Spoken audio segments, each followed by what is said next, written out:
सम्राट अशोक की समय की बात है। एक बार दोपहर के समय साधु गोचरी के लिए निकले थे।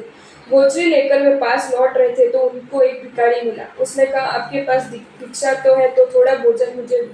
मैं भूखा हूँ, भूख से मर रहा हूँ। उस समय साधु ने वात्सल्य भाव से कहा, भाई, इस भिक्षा में से हम तुझे कुछ भी नहीं दे सकते, क्योंकि उस पर हमारे गुरुदेव का अधिकार है। तू हमारे साथ गुरुदेव के पास चल, उन्हें तू प्रार्थना करना, उनका योग्य लगेगा तो वो तुझे भोजन कराएंगे। साधु के सरल और स्नेह भरे वचनों पर उस भिखारी को विश्वास बैठा।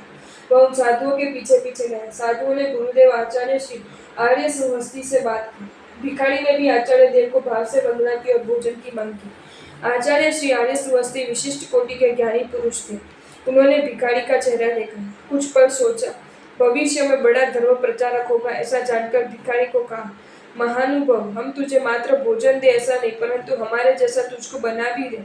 बोल, तुझे बनना है साधु?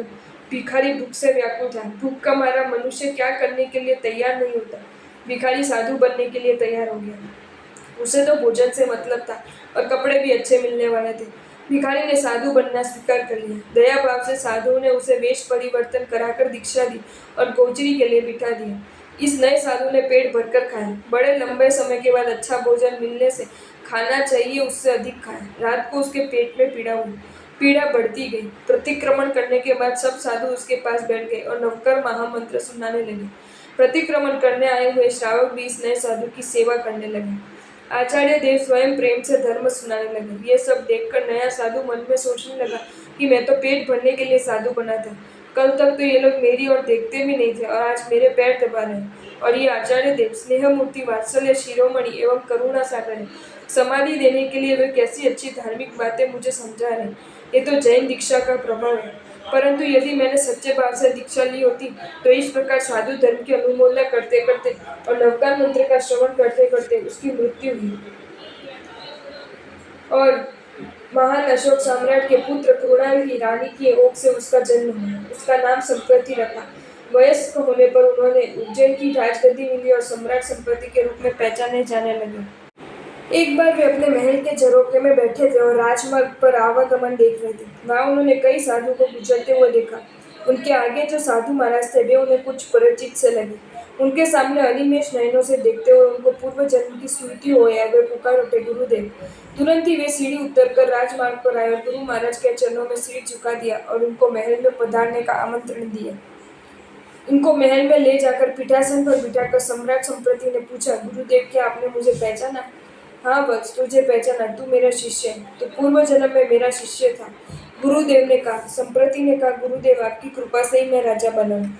ये राज्य मुझे आपकी कृपा से ही मिला है। मैं तो एक भिखारी था, घर घर भीख मांगता था और कहीं से रोटी तो एक टुकड़ा भी मिलता नहीं था। तब आपने मुझे दीक्षा दी, भोजन भी कराया, खूबी वात्सल्य से अपना बना दिया। हे प्रभु, रात्रि के समय मेरे प्राण निकल रहे थे, तब आपने मेरे समीप बैठकर नवकार महामंत्र सुनाया। मेरी समता और समाधि टिकाने का भरपूर प्रयत्न किया। प्रभु, मेरा समाधि मरण हुआ और मैं इस राजकुटुंब में जन्मा। आपकी कृपा का ही ये सब फल है। हे गुरुदेव, ये राज्य मैं आपको समर्पित करता हूँ। आप इसका स्वीकार करें और मुझे ऋण मुक्त करें।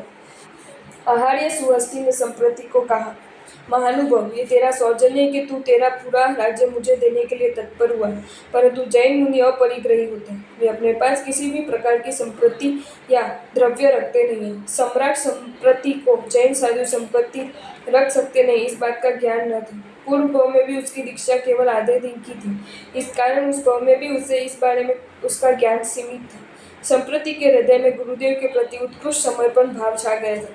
यह था कृतज्ञता गुण का आविर्भाव। आचार्य श्री ने सम्राट संप्रति को जैन धर्म का ज्ञाता बनाया। वे महाआर्धक और महाप्रभावक बने। सम्राट संप्रति ने अपने जीवन काल में 1.25 लाख जीव मंदिर बनवाए और 1.25 करोड़ जीव मूर्तियां भरवाई और अहिंसा का खूब प्रचार कर जीवन सफल किया। आपको ये वीडियो अच्छा लगा हो तो इसे लाइक करें और शेयर करें और ऐसे ही नए नए वीडियोज़ देखने के लिए सब्सक्राइब करें हमारी channel Jain facts and stories को।